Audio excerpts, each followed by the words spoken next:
કેમ છો વિદ્યાર્થી મિત્રો? આજે આપણે ધોરણ 10 નું જે વિદ્યુત ચેપ્ટરનો ટોપિક એક ભાગ ભણી લીધો એને આગળ વધારીએ. છેલ્લે તમને વાત કરી હતી વિદ્યુત ચેપ્ટરમાં વિદ્યુત સ્થિતિમાન. વિદ્યુત સ્થિતિમાનને ઇંગ્લિશમાં ઇલેક્ટ્રિક પોટેન્શિયલ કહેવામાં આવે છે. શું કહેવામાં આવે છે? Electric potential. એનો મતલબ કે એની કોઈ ક્ષમતા થાય છે. એવી વ્યાખ્યા આપવામાં આવી કે એકમ ધન વિદ્યુત ભારને અનંત અંતરેથી કોઈ એક ચોક્કસ બિંદુએ લાવવા માટે કરવા પડતા કાર્યને વિદ્યુત સ્થિતિમાન કહે છે. એનું સૂત્ર આપણે આવું ભણ્યા, V બરાબર W/Q. એક વિદ્યુત પ્રવાહ ભણ્યા I બરાબર Q/T અને વિદ્યુત ભાર ભણ્યા Q બરાબર L. આ દરેકના એકમો વિશે વાત કરી કે વિદ્યુત ભારનો એકમ કુલમ્બ હોય, મોટો એકમ ફેરાડે છે, વિદ્યુત પ્રવાહનો SI એકમ એમ્પિયર છે, વિદ્યુત પ્રવાહ માપવા માટે મીટર નામનું સાધન વપરાય છે, બીજો એકમ કુલમ્બ પર સેકન્ડ થાય છે, વિદ્યુત સ્થિતિમાનનો SI એકમ વોલ્ટ છે, એલેક્ઝાન્ડર વોલ્ટા નામના વૈજ્ઞાનિકની યાદમાં એનો SI એકમ વોલ્ટ છે, વોલ્ટ માપવા માટે વોલ્ટ મીટર નામનું સાધન વપરાય છે, એનો બીજો એકમ જૂલ પર કુલમ્બ થાય છે. અને આજે આના બીજા એકમોની વાત કરવી છે અને આનો એક MCQ મેં પૂછ્યો હતો કે 1 મિલી એમ્પિયર બરાબર ખાલી જગ્યા માઇક્રો એમ્પિયર. તો વિદ્યાર્થી મિત્રો 1 મિલી એમ્પિયર બરાબર 10⁻³ એમ્પિયર, 1 માઇક્રો એમ્પિયર બરાબર 10⁻6 એમ્પિયર. બંનેનો ભાગાકાર લઈ લો. એમ્પિયર એમ્પિયર કટ, 10⁶ ઉપર જાય તો શું થાય? 1 મિલી એમ્પિયર 1 માઇક્રો એમ્પિયર 10⁻³ ગુણ્યા 10⁶. છેદમાંથી અંશમાં જાય તો ઘાત કેવી થઈ જાય? પ્લસ થઈ જાય. કેવી થઈ જાય? પ્લસ થઈ જાય. તો જોઈ લો, આ ગુણાકારમાં જતું રહ્યું તો 10⁻³ માઇક્રો એમ્પિયર 10⁻³ જવાબ આવે છે. જે તમને મેં કોમેન્ટ બોક્સમાં જણાવવાનું કીધું છે એ તમે કદાચ જણાવી દીધું હશે. આશા રાખું છું કે તમને આ ટોપિકમાં ખબર પડી ગઈ હશે. હવેના પછીના જે ટોપિક છે વિદ્યુત સ્થિતિમાન, એના એકમો આવા છે. 1 કિલોવોલ્ટ બરાબર 10⁻³ વોલ્ટ. તમે કદાચ બેટરીને જોઈ હશે તો એના ઉપર કિલોવોલ્ટ, મેગાવોલ્ટ, ગીગાવોલ્ટ આવા વોલ્ટ પ્રમાણે લખેલું હોય છે. બરાબર? 2 વોલ્ટની બેટરી છે, 4 વોલ્ટની બેટરી છે, કેટલીક કિલોવોલ્ટની બેટરી હોય છે. તો એ બેટરીનો એકમ છે કિલોવોટ અને બીજો આવે મેગાવોલ્ટ 10⁻6. રેડી? આશા રાખું છું કે તમને આ વિદ્યુત સ્થિતિમાન સુધી દરેક વસ્તુની ખબર પડી ગઈ હશે. હવે એક નાનકડો સવાલ. 2 કુલમ્બ વિદ્યુત ભારને 12 વોલ્ટની બેટરી સાથે જોડતા થયેલા કાર્યની ગણતરી કરો. 2 કુલમ્બ વિદ્યુત ભારને 12 વોલ્ટની બેટરી સાથે જોડતા થતા કાર્યની ગણતરી કરો. તો હવે અહીંયા સીધી વસ્તુ છે. આપેલું શું છે? Q બરાબર 2 કુલમ્બ, V બરાબર 12 વોલ્ટ અને શોધવાનું W છે. તો આ ત્રણેયને સંલગ્ન સમીકરણ કયું? સાહેબ આ તો તમે તો W શોધવાનું કહી દીધું, અમને તો V શોધતા શીખવાડ્યું. નહીં બેટા, W ને કરતા બનાવો તો તમને મળી જાય V × Q. V કેટલો છે? 12 વોલ્ટ. Q કેટલો છે? 2. 12 × 24. એકમ કયો આવે? કાર્યનો એકમ કયો? જૂલ. તો જવાબ આવશે તમારું જૂલ. તો કેટલું કાર્ય થયું કહેવાય? 24 જૂલ. બોલો આવડે કે ના આવડે? બિલકુલ સરળ છે. જો તમે શાંતિથી કામ કરશો તો તમને 100% આ વસ્તુ આવડી જશે. રેડી વિદ્યાર્થી મિત્રો? આશા રાખું છું કે તમને આ એક્ઝામ્પલમાં ખબર પડી ગઈ હશે. આ એક્ઝામ્પલ હતો વિદ્યુત સ્થિતિમાનનો. જો વિદ્યાર્થી મિત્રો 2 માર્ક્સમાં થિયરી ના આવે, એવો પ્રશ્ન પૂછાય કે વિદ્યુત સ્થિતિમાન એટલે શું, SI એકમ સહિત જણાવો, એવો પ્રશ્ન ન આવે તો આવો 2 માર્ક્સમાં દાખલો આવશે. આશા રાખું છું, કારણ કે 2023ની જે એક્ઝામ થઈ હતી એમાં આવો ક્વેશ્ચન આવ્યો હતો. આ જ માની લો કે આ જ એક્ઝામ્પલ હતો. રેડી? આશા રાખું છું કે તમને આ વસ્તુની ખબર પડી ગઈ હશે. રેડી? એક વિદ્યુત પ્રવાહનો એક્ઝામ્પલ જોઈએ. એ શું કહેવા માંગે છે એ જોઈએ. 2 કુલમ્બ, ચલો 10 કુલમ્બ વિદ્યુત ભારને 10 કુલમ્બ વિદ્યુત ભારને 1 મિનિટ સુધી પસાર કરતા ઉત્પન્ન થતો વિદ્યુત પ્રવાહ કેટલો? મતલબ એવું કહેવા માંગે છે કે 10 કુલમ વિદ્યુત ભારને 1 મિનિટમાં પસાર થઈ જાય છે તો એનો વિદ્યુત પ્રવાહ કેટલો? હવે તમને મેં એવું શીખવાડ્યું કે એકમ વિદ્યુત ભારને એકમ સમયમાં પસાર થતા વિદ્યુત ભારના કુલ જથ્થાને વિદ્યુત પ્રવાહ કહે છે. તો વિદ્યાર્થી મિત્રો, આપણે અહીંયા Q બરાબર 10 કુલમ છે. સૌથી મોટો સવાલ આવે છે અહીંયા 1 મિનિટનો. તો શું તમે આ સમયને મિનિટમાં રાખશો? નહીં, ક્યારે પણ નહીં. મિનિટનું તમારે સેકન્ડમાં રૂપાંતર કરવું પડશે. કેટલી સેકન્ડ થશે? 60. હંમેશા વસ્તુને યાદ રાખજો કે ફિઝિક્સમાં એકમો મહત્વના છે. એકમમાં રૂપાંતર કરવું અતિ આવશ્યક છે. મેં મિનિટનું રૂપાંતર કર્યું સેકન્ડમાં. રેડી? હવે આપણું સૂત્ર I બરાબર Q upon T.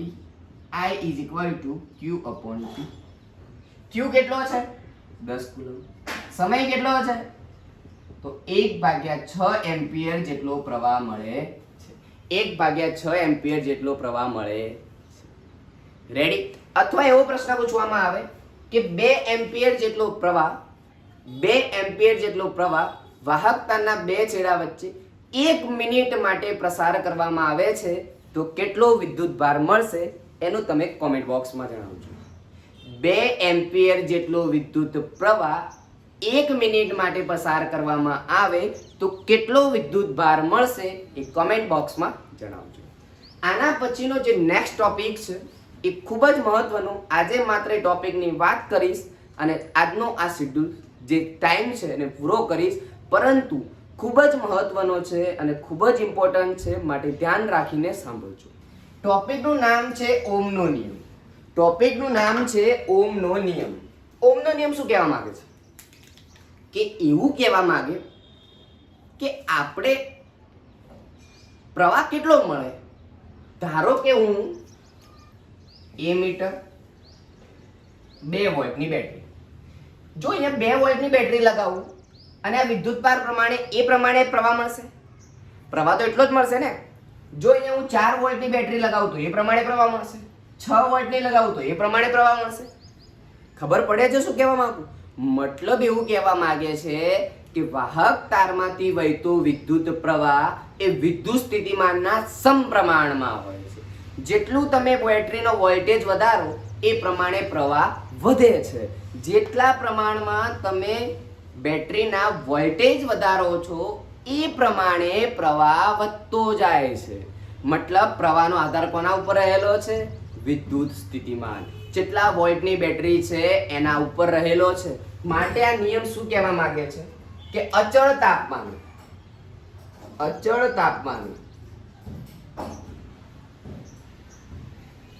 તાપમાન શબ્દ યાદ રાખજો, કારણ કે ખૂબ જ મહત્વનું છે. તાપમાન બદલાય તો પ્રવાહ બદલાય, વોલ્ટેજ બદલાય, પ્રવાહ બદલાઈ જાય છે. એટલા માટે, કારણ કે તાપમાન અલગ તાપમાને અલગ પ્રવાહ મળે છે. રેડી? આશા રાખું છું કે તમને આ વસ્તુની ખબર પડશે. અચળ તાપમાને વાહક તારમાંથી પસાર થતો વિદ્યુત પ્રવાહ એ વાહક તારના બે છેડા વચ્ચે લાગુ પાડેલા વિદ્યુત સ્થિતિમાનના સમપ્રમાણમાં હોય છે.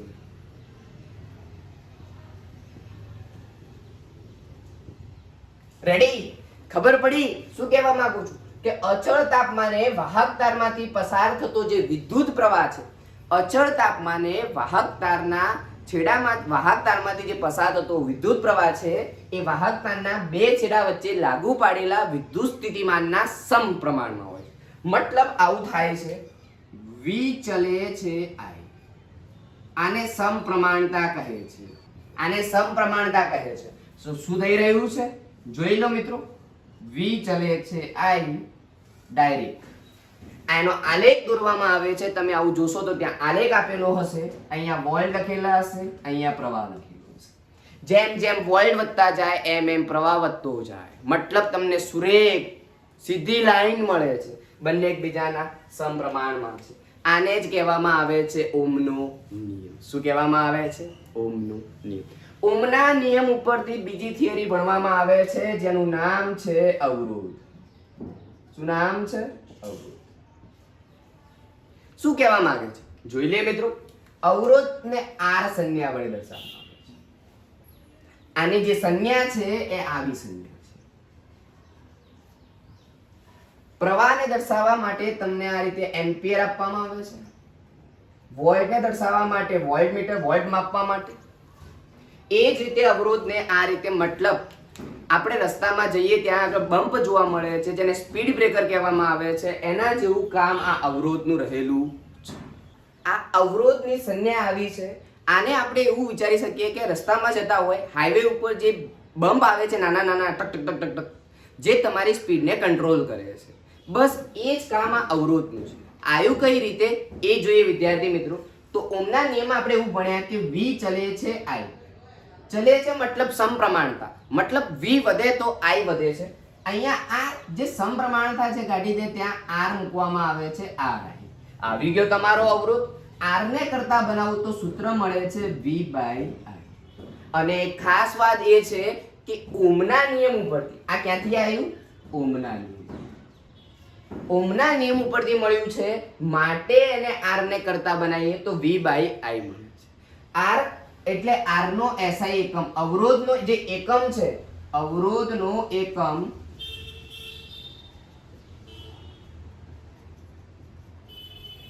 ઓમ છે. જાને ઊંધો લોટો જેવું તમને લાગતું હશે, આને ઓમ કહેવામાં આવે છે. આ રીતે કરવામાં આવે છે. બમ્પ ઓમ. ઓમના નિયમ ઉપરથી મળ્યો હોવાને કારણે ઓહમ તરીકે પણ ઓળખવામાં આવે છે. આ વસ્તુનું ધ્યાન રાખજો વિદ્યાર્થી મિત્રો કે અવરોધનો જે SI એકમ મળે છે જેને ઓમ તરીકે ઓળખવામાં આવે છે. 1-2 માર્ક્સનો બીજો ઇમ્પોર્ટન્ટ વાત કહી દઉં કે અવરોધ કઈ કઈ બાબતો ઉપર આધાર રાખે છે. આપણે જેમ કે બમ્પ છે તો કોના ઉપર આધાર રાખતો હશે? શાનો બનેલો છે, કઈ વસ્તુમાંથી બનાવ્યો છે, કેવી રીતે કામ કરે છે, લંબાઈ અને પહોળાઈ વધારે રાખીએ, ક્ષેત્રફળ વધારે રાખીએ, તો દરેક વસ્તુ ઉપર આધાર રાખે છે. સેમ ટુ સેમ આપણે જો સારા માર્ક્સ લાવવા હોય તો એના માટે શું અસર કરતા પરિબળો કયા છે?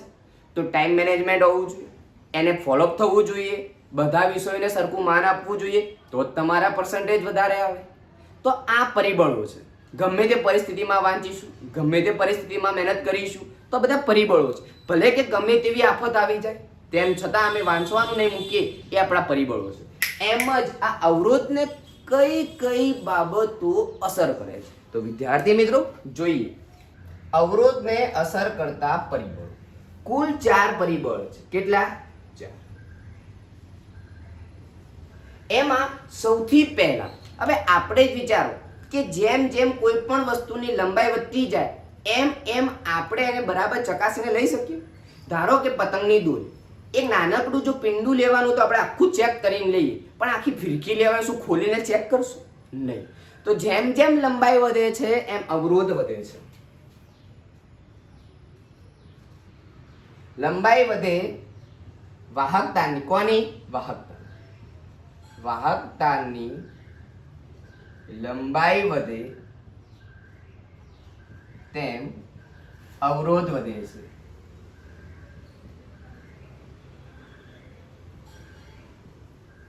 વાહકતાની લંબાઈ વધે તેમ અવરોધ વધે છે.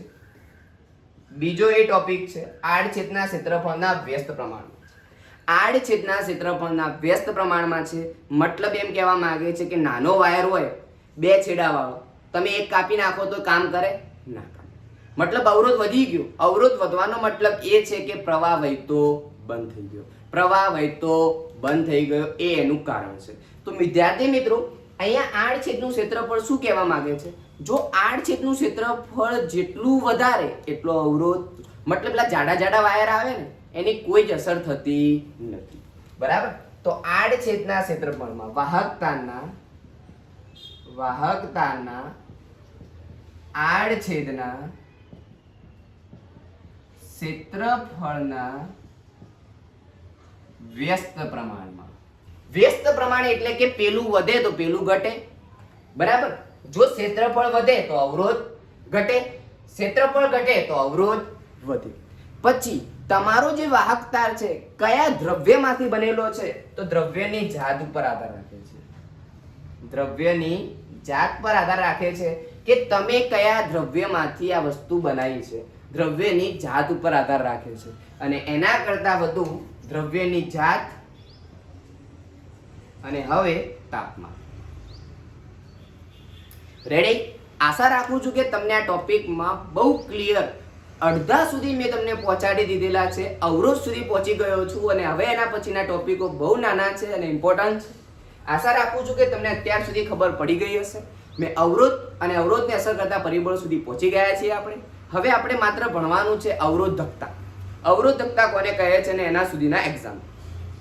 એના પછીનો જે ભાગ છે અવરોધોનું જોડાણ છે. શ્રેણી, સમાંતર અને મિશ્ર જોડાણ. મિશ્ર જોડાણ તમારા સિલેબસમાં નથી પરંતુ એનો એક્ઝામ્પલ છે એટલા માટે આપણે ભણીશું એને ચોક્કસ. આશા રાખું છું કે તમને મારા વિડીયો ગમતા હશે. ગમતા હોય વિદ્યાર્થી મિત્રો તો શેર કરવાનું ભૂલશો નહીં. લાઈક, શેર અને સબસ્ક્રાઇબ તો ચોક્કસ કરજો અને તમારા મિત્રોને મોકલજો. ખરેખર તમને એક પ્રોમિસ આપું છું કે 100% તમારા પરિણામમાં સુધારો આવશે. Thank you so much for connecting success tuition.